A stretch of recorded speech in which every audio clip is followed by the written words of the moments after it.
Penyakit diabetes dan hipertensi ini dok ya, itu kan misalkan komplikasi gitu. Ada gak sih pengalaman dokter Inggit yang Mhm. pasiennya tuh paling parah sampai mohon maaf ya mengalami kebutaan gitu, nggak bisa Oh, ngelihat, pernah nggak? ya, baik Ada. ada. Oh, ada. Jadi ada. Bahkan ada Oke. juga yang gini, Mas. Hah, Dia datang nih, kan karena kita punya 2 mata nih ya. dua Jadi mata ya, ya oke. kan kita punya 2 mata nih. Hmm. Nah, 2 mata ini pun kadang misalnya nih derajat yang mata kanan itu Hmm. masih ringan ya. Jadi artinya dia memang fokusnya itu terbantu dengan mata kanan. Dan dia nggak sadar bahwa mata kirinya ini. Tribuners, kembali lagi dalam acara ngobrol di balik layar bersama saya Rizky Oxben. Dan kali ini saya sudah kedatangan tamu, seorang dokter cantik yang udah berada di samping saya, dokter spesialis mata dari Eka Hospital Bekasi, yaitu Dokter Idayu Anggit Widasari. Kita sambut dokter. Ya baik, salam kenal. Salam kenal dokter. Apa Ya, kabar dokter, sehat? baik, alhamdulillah. Oke, Dokter Idayu Anggit Widasari, bener ya, dokter Iya spesialis betul. mata dari Eka Hospital Bekasi Ya ya. betul. Nah, aku punya pertanyaan nih dokter. Penyakit diabetes, hipertensi itu ternyata dapat mempengaruhi kesehatan mata ya dok ya. Ya betul Nah Mas. itu seperti apa sih dok korelasinya itu antara hipertensi dan diabetes ini dok? Oke baik. Jadi kalau misalnya pada diabetes ini ya, jadi Hmm. sebetulnya untuk diabetes sendiri ini bisa berpengaruhnya bisa kedua hal ya kalau ke mata ya. Yang pertama dia bisa menyebabkan untuk terjadinya penyakit yang namanya kita kena katarak ya. Kataraknya nanti terjadi lebih dini.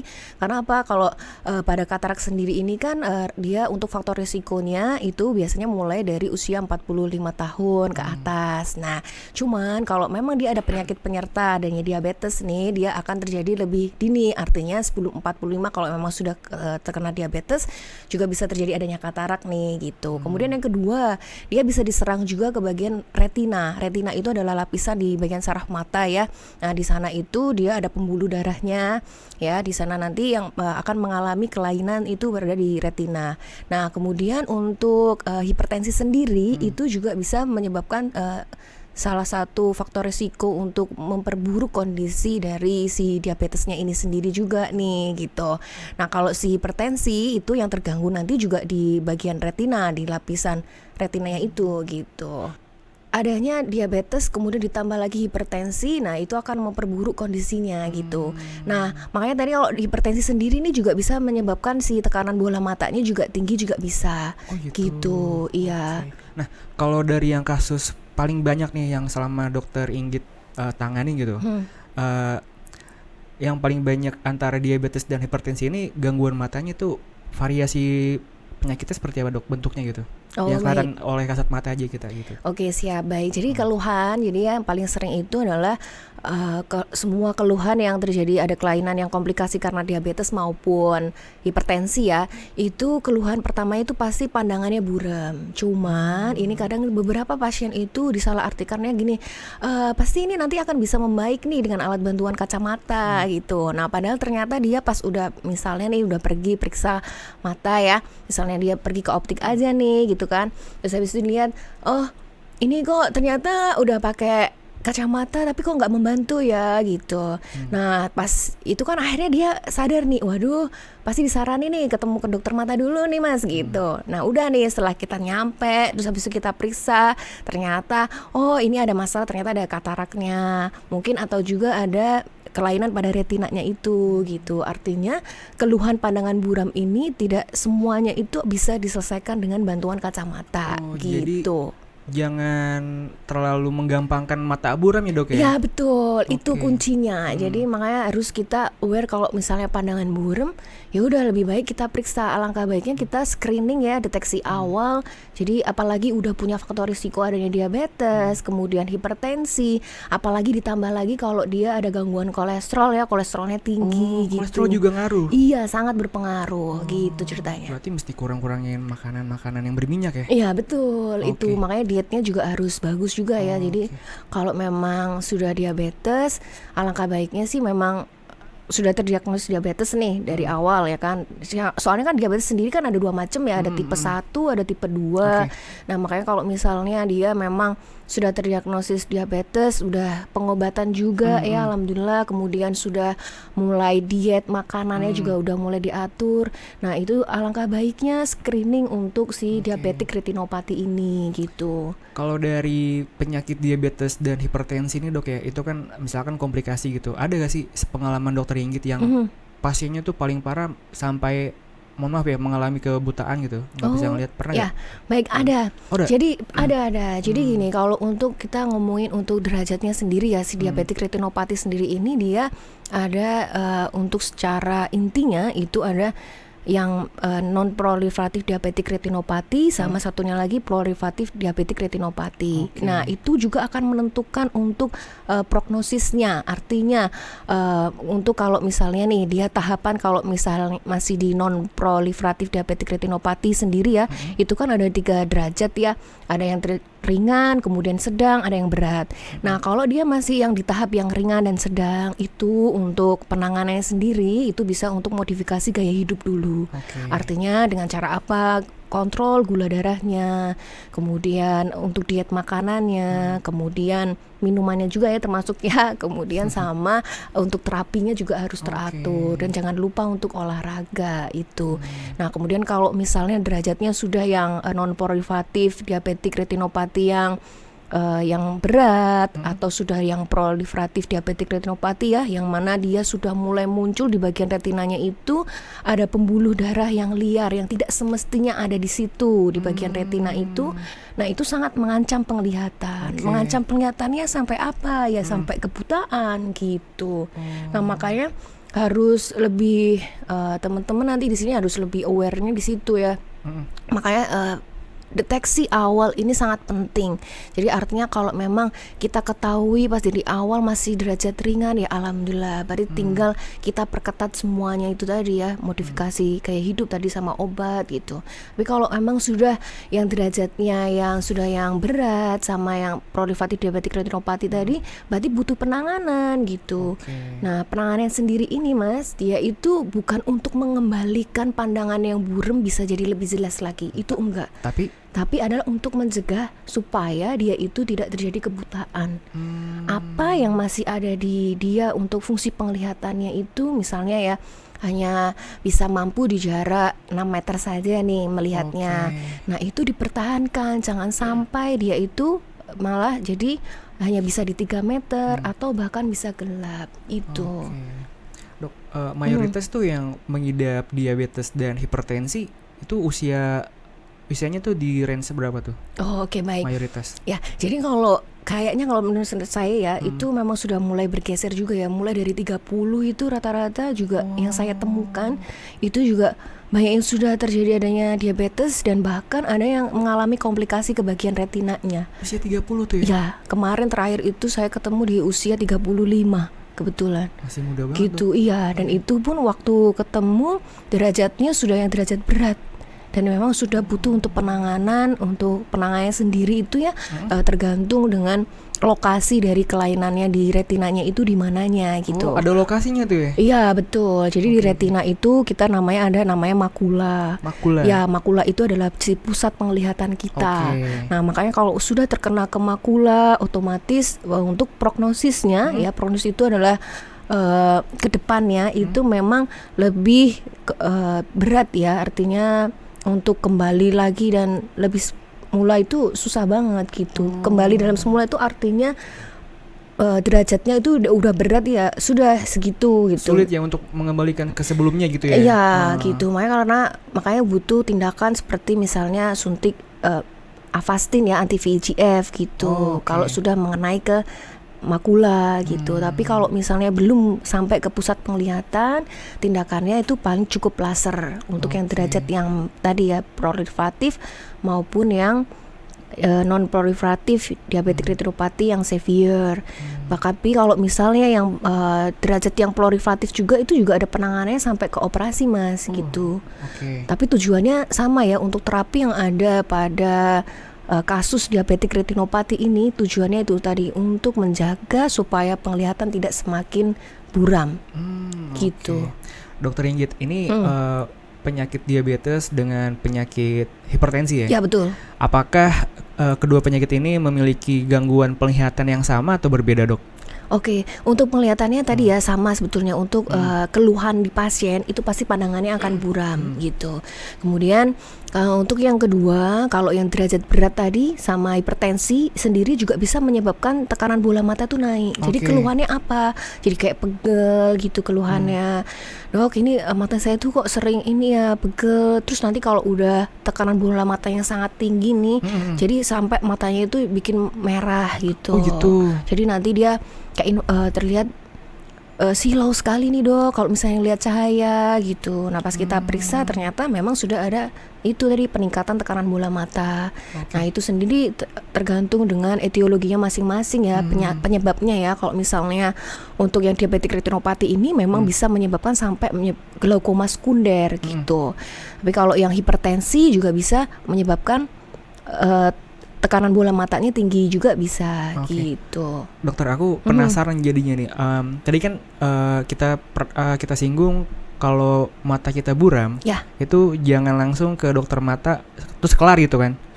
Itu misalkan mata buram terus pakai kacamata udah jelas, itu gimana dok? Ya itu is oke sih, cuman maksudnya gini, kalau misalnya kalau kacamata sendiri nih ya, jadi kalau misalkan penelitian juga, kalau misalnya minus, jadi myopia itu kan juga ada derajatnya nih. Kalau sudah dikatakan myopia tinggi itu adalah lebih dari 6 ya, lebih dari sama dengan minus 6. Nah itu sudah punya faktor risiko juga untuk terjadi adanya si glaukoma. Nah makanya alangkah baiknya juga untuk deteksi juga nih gitu, di screening sampai ke bagian tadi papilnya gimana, retinanya seperti apa, karena memiliki risiko itu tadi gitu. Makanya kalau saya mengajak teman-teman di sini ya itu untuk lebih aware lagi ya gitu, bahwa memang periksa mata screening itu akan lebih bagus daripada ketahuannya udah yang berat parah gitu ya. Nah itu kan lebih susah untuk kita perbaiki ya. Kalau lebih baik misalnya double check mencegah, mencegah itu iya. preventif itu lebih bagus. Dokter Inggit, nah misalkan seseorang mengidap diabetes gitu ya, komplikasi pada mata ini bisa terjadi bertahap atau ada proses dan gejalanya, atau tiba-tiba aja gitu kejadian gitu. Baik. Tadi kalau yang derajatnya masih ringan ya, yang tadi non proliferatif diabetik retinopati yang mild ya. Nah, atau yang moderate itu biasanya memang keluarnya ya pandangan buram aja nih gitu. Pandangan buramnya itu ya masih jaraknya jauh mungkin masih bisa nih gitu, meskipun dia ngelihat jarak jauh, lihat huruf paling kecil juga masih bisa, itu masih banyak yang kasus seperti itu. Cuman kalau dia udah masuk derajat yang dia bertahap ya, artinya kalau derajat ringan ini bisa menuju ke berat, itu melalui tahapan apa? Kalau dia kontrol untuk si diabetesnya, kemudian tensinya sama kolesterolnya itu dia buruk, apalagi tambah lagi diet makanannya masih sembarangan ya, artinya belum mengontrol makanan sama minuman yang dikonsumsi, ya itu artinya akan menjadi buruk gitu, untuk derajatnya akan menjadi lebih berat lagi. Nah kalau sudah berat lagi itu biasanya keluhannya adalah seperti ada pandangan itu melihat bintik hitam yang banyak, kemudian dia bergerak jalan-jalan kayak gitu. Oh misalkan dok ya, ini aku pakai kacamata terus ngeliat ada titik-titik hitam gitu di depan, itu udah bisa kayak ini gejalanya kayaknya nih gitu. Nah iya betul, cuman ya sarannya tadi faktor risikonya ada dulu apa enggak. Jadi kuncinya adalah kalau emang ada faktor risiko tadi, ada diabetes, ada hipertensi, nah itu bayangan bintik hitamnya itu yang paling sering dikeluhkan ke pasien. Bahkan ada juga yang gini mas, dia datang nih kan karena kita punya dua mata nih ya. Jadi ya kan kita punya dua mata nih. Nah dua mata ini pun kadang misalnya nih derajat yang mata kanan itu masih ringan ya. Jadi artinya dia memang fokusnya itu terbantu dengan mata kanan, dan dia nggak sadar bahwa mata kirinya ini dia udah penglihatannya sangat buruk sekali. Jadi diketahuinya kadang tuh nggak sengaja gitu.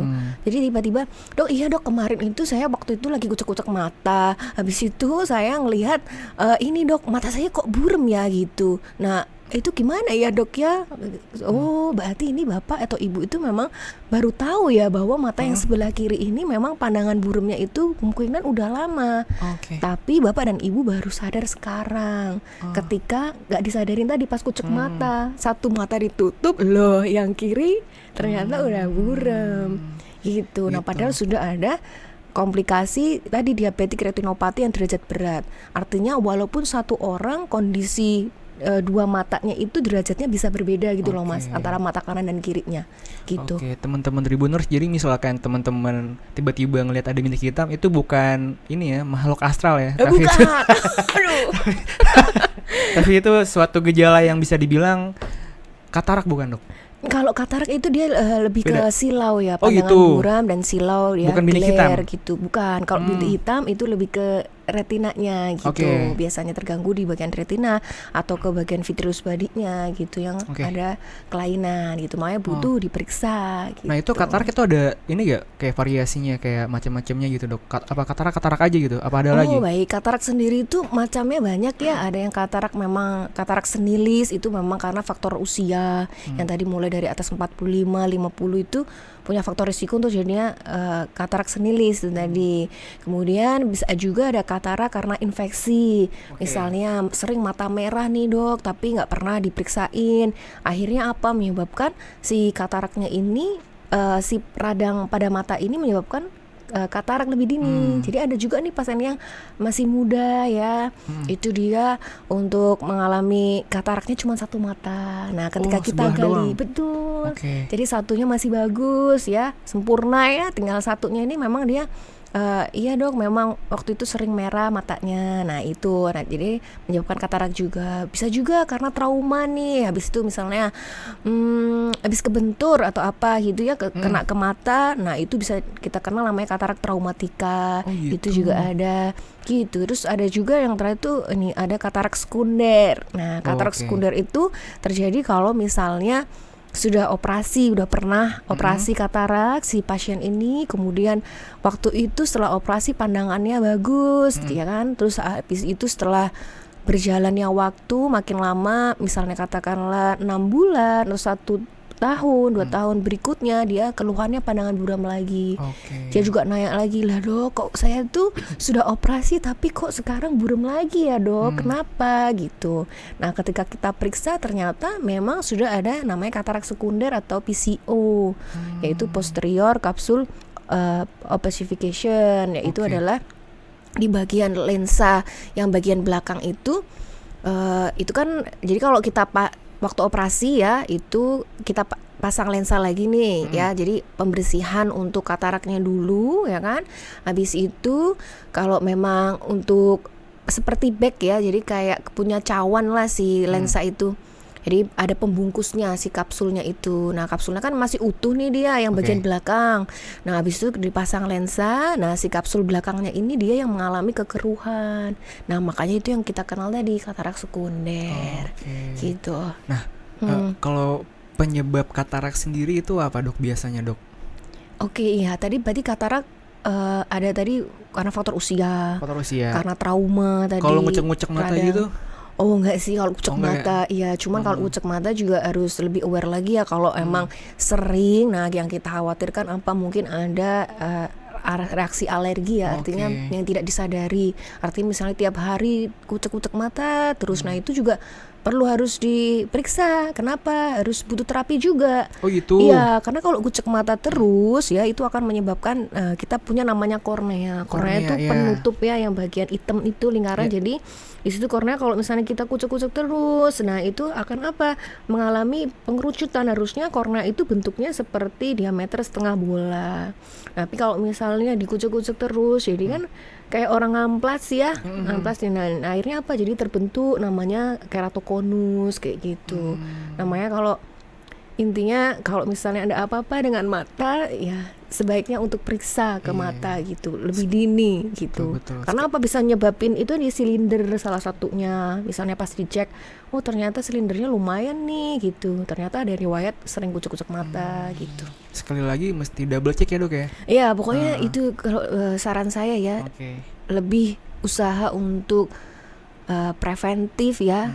deteksi dini, screening, sama habis itu sama itu tadi untuk preventifnya apa gitu. Itu lebih penting. Oke. Kalau misalkan Dok ya, ini kan pengendara motor beberapa kalau di jalan tuh kalau aku lihat ada yang nggak ada kaca helmnya gitu, kena debu kan pasti mata tuh nggak, karena nggak ada pelindungnya, terus mata merah. Itu gimana Dok? Maksudnya boleh ngecek ke dokter atau sebatas dipakein cairan obat mata aja gitu? Nah itu juga boleh, sebaiknya sih ya memang cek ya. Kadang ada juga nih pasien saya nih ya, Oh, ada jadi juga. habis naik motor nih, habis itu kelilipan di depannya misalnya truk nih ya kan, nggak ada tutupnya nih Mas, tiba-tiba. Nah yang kelilipnya ini apa? Dari pasir. Nah pasirnya itu masuk ke sini, ke mata ya, ke kelopak matanya itu. Namanya dia menyebabkan infeksi gitu di sana. Nah makanya kalau misalnya mata merah pun itu juga saya lebih menyarankan untuk periksa ke dokter mata, karena tidak semua kasus mata merah itu dia hanya iritasi pada selaput mata aja, tapi bisa juga mengenai ke kornea sehingga timbullah dia tandanya itu sama klinisnya mata merah gitu. Karena kadang banyak juga pasien yang ya mata merah doang Dok gitu, habis itu ya udah saya kasih obat tetes aja Dok dari apotek gitu, habis itu tahu-tahu lah permasalahannya lebih berat. Itu yang kita sayangkan gitu. Itu orangnya mungkin nyepelein kali ya, kena pasir doang kan, nggak tahu Iya, pasirnya ada apa. betul. Nah ya itu, padahal Kan pasir kucing suka itu pasir, kucing. iya, pasir itu kan termasuk benda asing ya. Padahal di mata itu ada kornea. Nah itu yang Oke. pokoknya esensial banget tuh, menjaga untuk kornea ini biar dia terlindungi gitu. Makanya kalau misalnya berkendara silakan pakai alat pelindung. Iya. Ada juga yang misalnya pas lagi berkendara malam hari nih, ada hewan ya kan, hewan yang kecil-kecil itu, hewan malam itu ya Iya, kan. iya, iya. Nah itu langsung cep gitu sama. Terus habis itu menyebabkan infeksi bagian korneanya, kita kan namanya keratitis. Oke. Nah habis itu diobatin sendiri malah semakin memburuk. Nah kan sayang banget gitu. Jadi makanya butuh apa ya, kesadaran kita juga bahwa oh ini mata nih kalau merah harus periksa aja deh, lebih baik aman gitu, untuk memastikan kalau misalnya kondisinya hanya untuk peradangan selaput mata aja ya alhamdulillah. Tapi kalau misalnya kena di bagian kornea, kita kan bisa menangani lebih awal gitu, daripada apa sudah terjadi infeksi yang lebih luas sehingga menyebabkan sampai ke ulkus. Nah itu kan bahaya banget gitu. Lebih baik mata hijau Dok ya daripada Aduh, mata mata merah hijau. ya. Mata hijau tuh kalau lihat uang mata hijau langsung. Aduh, Masya Allah. Nah dokter Inggit, Terus ada gak sih tips and trick dari dokter agar menjaga kesehatan mata kita tetap sehat gitu sampai usia lansia gitu? Ada gak tips and tricknya dari oke, dokter Inggit? baik. Ada Mas. Jadi kita itu yang penting gini ya. Untuk kita kalau misalnya beraktivitas juga nih, kita kan kerja tuh banyak juga ya yang di depan itu jaraknya membutuhkan jarak dekat, misalnya di depan PC atau di depan laptop gitu kan. Nah itu juga harus ada ini ya, treatnya juga nih, 20 menit maksimal untuk melihat jarak dekat. Habis itu diselingin 20 detik untuk istirahat. Cara istirahatnya dengan cara apa? Pejamkan mata atau dengan cara melihat jarak jauh gitu. Itu cara untuk mengistirahatkan si mata ya. Kemudian bisa dilanjut lagi untuk aktivitas yang jarak dekat tadi. Itu kalau memang kita di usia yang masih produktif ya. Kemudian selain itu juga kita alangkah baiknya, kalau menurut saya sendiri ya, mulai trennya itu 30, karena beberapa pasien juga udah ada yang mengalami diabetes, kemudian hipertensi. Iya. Dan itu pun ini ya, keluhan itu kalau sudah ada baru dia periksa. Jangan nunggu ada keluhan harusnya. Iya, itu makanya harus screening paling nggak yang usia 30 nih, ya udah harus screening aja, minimal gula darah puasa deh, sama kolesterol, sama si tensi. Nah, itu rutin aja setiap tahun ya. Perlu kayak medical check up gitu loh, gitu. Nah, terus makanya 3 hal itu yang harus diketahui, bahwa kalau misalnya gula darah ya, gula darah itu markernya kan ada 2 ya, gula darah puasa sama HbA1c gitu. Untuk kolesterol sendiri yang paling bagus lagi markernya ada 4. Jadi kolesterol tuh nggak cuman satu macam Mas gitu, ada yang banyak. LDL, ada HDL, triglycerid sama kolesterol total. Oke. Gitu, sama tensi. Nah, tensi sendiri kalau misalnya yang terbaru nih, kalau 120/80 itu aja sudah kita kenal namanya prehypertension. Prehypertension itu apa Dok? Prehypertension itu artinya adalah perlu waspada.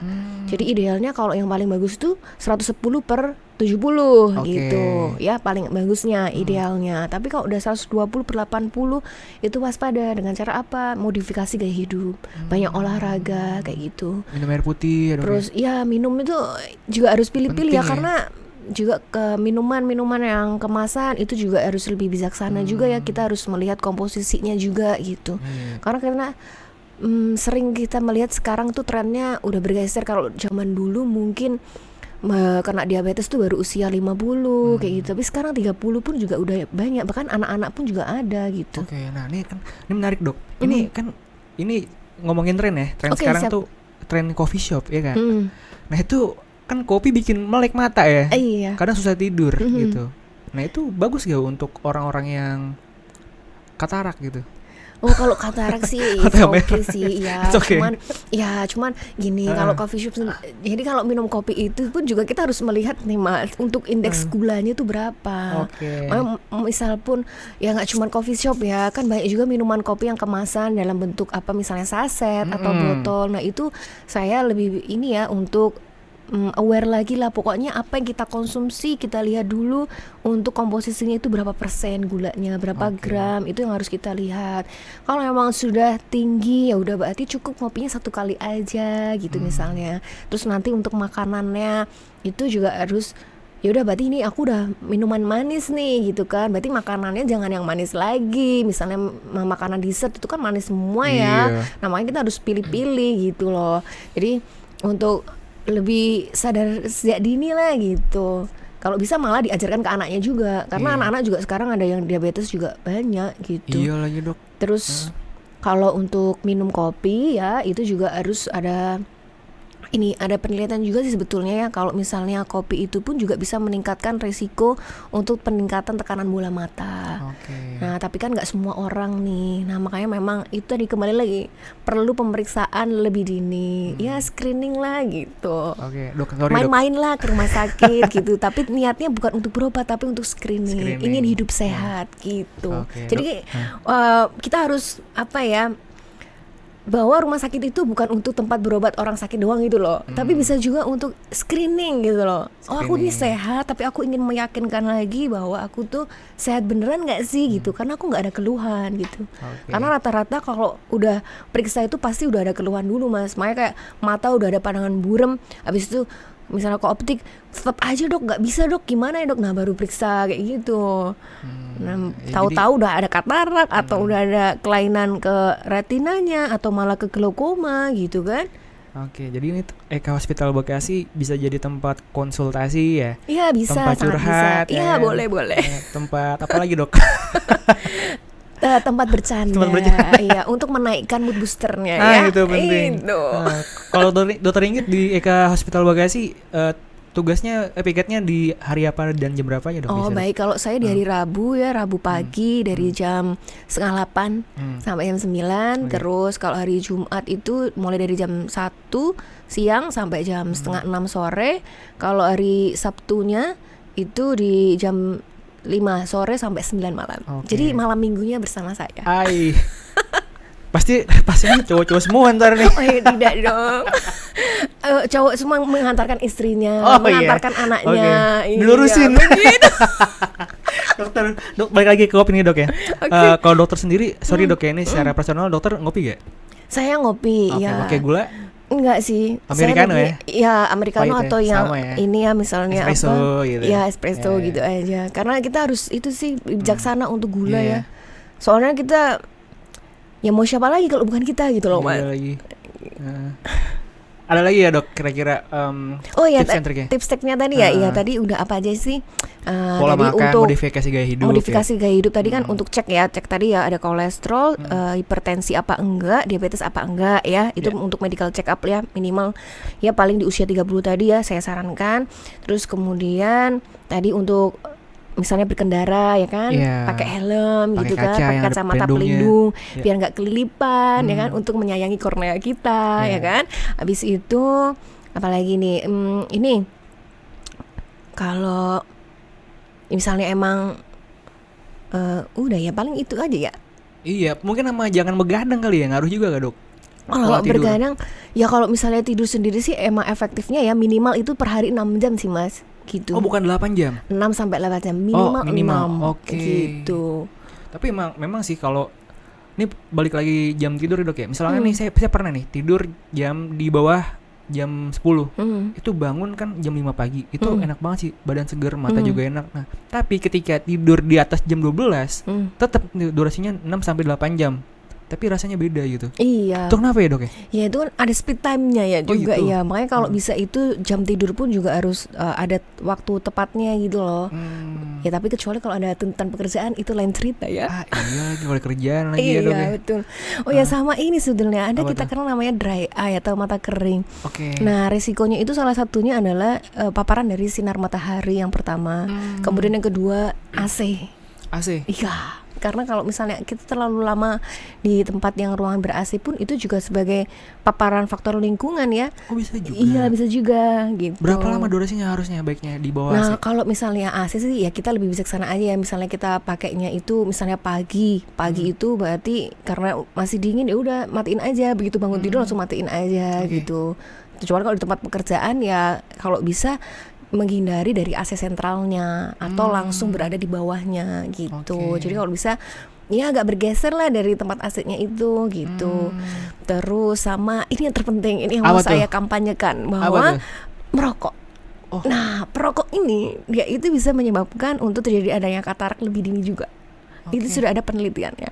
Jadi selain itu juga bisa menyebabkan adanya mata kering gitu. Nah, rokok ini pun kan sekarang jenisnya macam-macam ya, ada rokok, ada yang vape gitu rokok kan. listrik ya. Nah, itu makanya harus hati-hati juga. Itu nggak ada bedanya. Itu nggak ada sama bedanya. aja itu Oke. kan semuanya.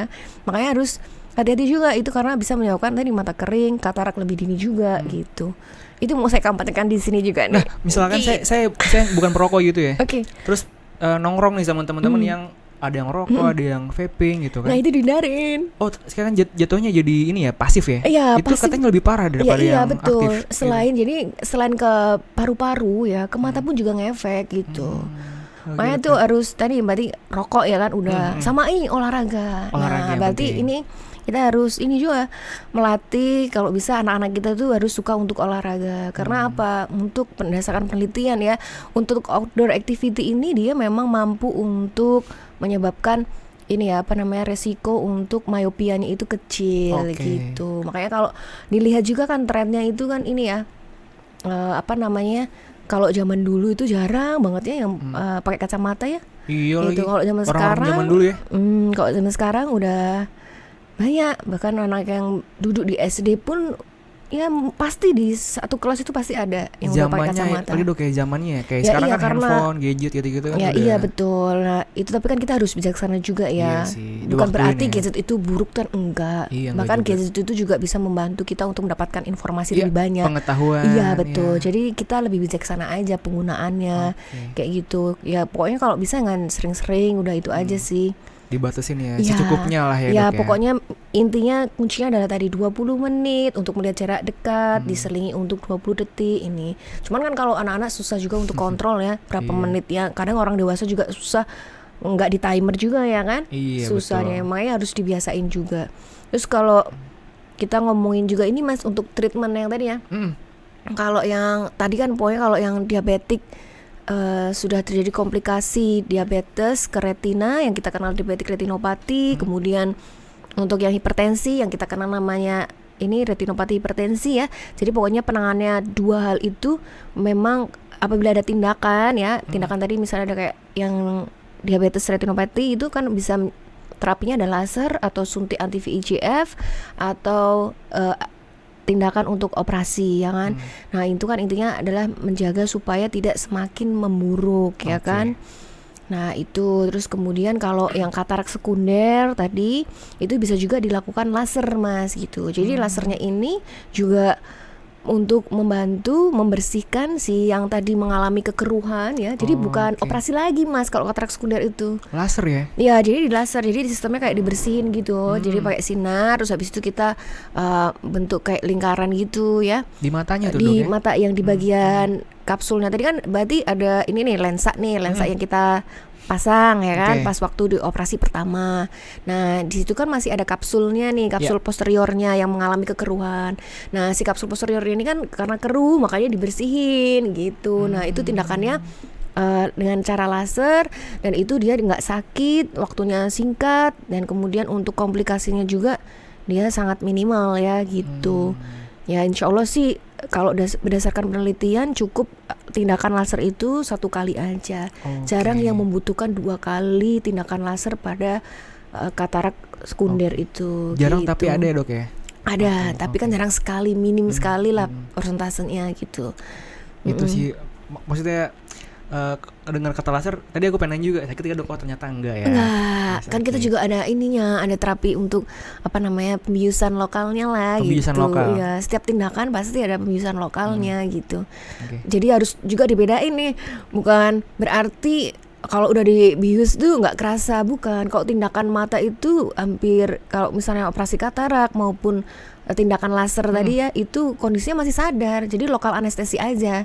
Jadi kalau terasa pasti akan terasa, cuman nggak sakit gitu. Oke, Jadi harus ya beda dong. Gitu jelas sakit tuh. Ya kalau itu cuman kayak semutnya jalan-jalan doang, nggak sampai gigit gitu loh, Mak. Iya, gitu doang. Gitu. Makanya jangan di sini pokoknya teman-teman nggak usah takut. Jadi artinya kita harus ini ya, aware, deteksi lebih awal lah. Preventif itu lebih bagus gitu. Bahkan untuk pemeriksaan tadi ya, terutama apalagi udah ada diabetes, ada hipertensi, udahlah pokoknya harus cek mata gitu. Biar kalau misalnya udah ketahuan pasti langsung gini, wah iya ya dok ya, udah ini ada komplikasi shock ya. Jadi shock ya. Iya shock, tapi kan harus ada effortnya juga. Oh berarti aku harus ada ini nih, upaya untuk makananku nih harus aku kontrol nih gitu. Soalnya kadang juga beberapa pasien tuh juga ada pengakuan ya, kadang ya capek dok makannya. Iya betul. Jadi di situ juga kadang tuh mereka cerita gitu, ya capek dok, gimana ya dok, masa makannya cuma itu doang. Kan saya juga pengen makan yang enak-enak ya dok, kayak yang manis-manis gitu. Iya boleh, tapi kan ya ini ya mungkin waktunya, frekuensinya aja dikitin gitu. Ya tapi mau gimana, mau kembali lagi ke pasien ya, karena hanya pasien itu yang mempunyai hak pada dirinya sendiri nih. Jadi keluarga itu hanya suportif aja, mengantarkan, mengingatkan. Misalnya, Pak, Bu, inget loh gulanya itu tinggi kemarin, misalnya gitu ya kan. Tapi yang bisa memutuskan, oh ya aku makan deh, oh ini aku enggak deh, hanya diri sendiri gitu. Kalau dokter sendiri pola makannya cukup sehat gak? Oh saya sih menjaga insya Allah ya. Jadi kalau manis saya udah mulai ngurangin banget gitu. Saya lebih banyak minum air putih ya kan. Terus kalau makan dessert juga saya mikir-mikir dulu, oh ini udah dessert ya, kalorinya juga tinggi nih gitu kan. Ya udah berarti aku makannya, kalau udah makanan berat ya udah dessertnya aku enggak aja deh gitu. Kalau enggak makanan yang utamanya itu ya aku kecilin porsinya gitu. Karena kayak misalnya nasi putih pun itu kan juga mengandung gula, indeks glukosanya juga tinggi gitu. Kalau beras merah? Nah beras merah lebih bagus. Nah makanya kalau diabetes ini, kalau saya lebih menyarankan sih prefernya ke ini ya, beras merah atau ini ke kentang. Tapi kentangnya juga ini dikukus ya, jangan digoreng. Kalau digoreng sama aja. Gitu. Ya kan, karena apa? Kolesterol, ya kan? Karena apa, penyakit diabetes, hipertensi sama kolesterol tinggi, mereka itu sangat bersahabat, Mas. Oke, ini tips lagi berarti ya. Iya, tips cara lagi. mengolah makanan kayak gimana ya. Iya betul. Jadi kita harus, kalau udah ada 3 ini, kita kenal namanya sindrom metabolik gitu. Sindrom metabolik. Iya. Wah, namanya Iya. metabolik sindrom. Iya, kumpulan dari 3 penyakit ini. Makanya kalau udah diabetes ya pokoknya harus hati-hati, jangan sampai deh kena ke hipertensinya atau ke kolesterol yang tinggi itu, ataupun sebaliknya, pokoknya salah satu aja udah kena, pokoknya kita harus lebih aware lah gitu. Kuncinya sih itu ya, konsumsi makanan yang kita konsumsi itu harus perhatikan gitu. Karena percuma, Mas, sekarang ada juga pasien yang gini, dokter saya itu udah rutin loh dok, ini ada itu benar, waktu itu oma-oma nih, iya sudah oma itu, aduh dokter, iya gimana Bu, ya ini oma itu sukanya makannya yang enak-enak. Ini aja minuman saya ini minuman manis ini dok, dia malah pamer sendiri gitu kan. Pick me tuh ya, Apa pick me. ini? Ya, apa ini isinya sirup? Hah? Saya kaget. Aduh, oma ini gimana oma gitu kan. Padahal dia sudah ada komplikasi ke katarak juga udah ada. Terus kemudian ke waktu itu sampai menyebabkan si tekanan bola matanya ini tinggi juga gitu kan. Yang karena disebabkan tadi karena gula ya kan. Ayo oma semangat. Iya kalau saya itu pakai suntik insulin ya saya dengan senang hati dong. Oh iya insulin ya, Iya. insulin sebelum makan tuh ya. Ya pokoknya kalau insulin kan artinya udah memang Seumur hidup derajatnya lebih berat ya Iya. gitu. Karena kan kalau ada juga yang memang konsumsi obat terapinya itu masih pakai yang obat minum aja gitu kan. Nah itu kebetulan udah pakai insulin. Si Oma ini. Dia si Oma ini kontrol makanannya juga belum ini gitu kan. Namanya itu ya saya juga ini berusaha untuk ini ya mengingatkan gitu. Iya dokter, iya gitu. Ya pokoknya seperti orang inilah ngobrol biasa Oke. gitu ya. Udah jadi kayak orang tua sendiri Iya juga betul. Jadi Oma itu juga senang gitu. Ya itu Oke. salah satu kasus aja sih ya gitu. Makanya salah satu kasus ini artinya saya pengen jelasin bahwa obat yang kita pakai, artinya meskipun misalnya pakai obat minum ataupun yang insulin ya, itu akan sia-sia kalau memang untuk diet makanannya belum diatur. Itu yang mau saya sampaikan. Itu ya. Makanya saya tadi ngambil salah satu kasus aja gitu. Menarik tuh ya. Mungkin omanya keluarganya Oma nggak tahu tuh. Ngakunya cuma ke dokter Anggit doang. Keluarganya nggak tahu. Gitu. Nah, makanya harus baru tahu. Kadang ya itu tadi yang usia muda itu juga saya kaget juga itu ya melihat usia 35. Udah kena ya dok ya? Iya, pandangannya burem. Ya, saya mikirnya karena usia 35 itu masih produktif ya kan. Nah, dia juga kalau nggak periksa ke kita, dia nggak akan tahu ya kan. Iya. Taunya burem udah kacamata karena dia itu dari keluarnya kacamata kok tidak membantu ya, Dok. Nah, Yang itu di situ. paling apa ya? Selain kebutaan dok, yang paling berbahaya gitu dok ya? Apa dok selain itu kebutaan dok? Kalau dari diabetes gitu? Diabetes sendiri ya. Jadi kalau udah kebutaan itu nanti kan kalau misalnya derajatnya sudah yang tadi ya proliferatif diabetik retinopati, kemudian menyebabkan glaukoma sekunder. Nah itu kan kalau misalnya glaukoma itu kan tekanan bola matanya itu kan tinggi nih mas. Jadi makanya dia nyeri terus gitu. Jadi meskipun dia memang udah nggak bisa ngelihat, tapi nyeri itu kan sangat mengganggu aktivitas si pasien itu ya. Dan terutama untuk kualitas pasien itu pasti akan terganggu hidupnya gitu Iya, kan. serba apa-apa nggak enak dok Ya badan ya? betul, udah kehilangan penglihatan, ditambah lagi nyeri itu kan. Nyeri itu paling nggak nyaman ya kalau kita aktivitas sehari-hari ya gitu. Makanya ya itu tadi screening pokoknya mas. Saya Double kampanyekan check. nih Oke. screening deteksi awal dan kemudian preventif upaya seperti apa, harus ada effort lah gitu. Oke, dokter Anggit terima kasih ya, Ya, siap. untuk waktunya. Jadi teman-teman yang memiliki setelah mendengar podcast kita terus punya gejala-gejala yang kita tadi bahas gitu, mencegah lebih baik daripada mengobati dok ya. Betul, itu yang harus kita kampanyekan. Oke.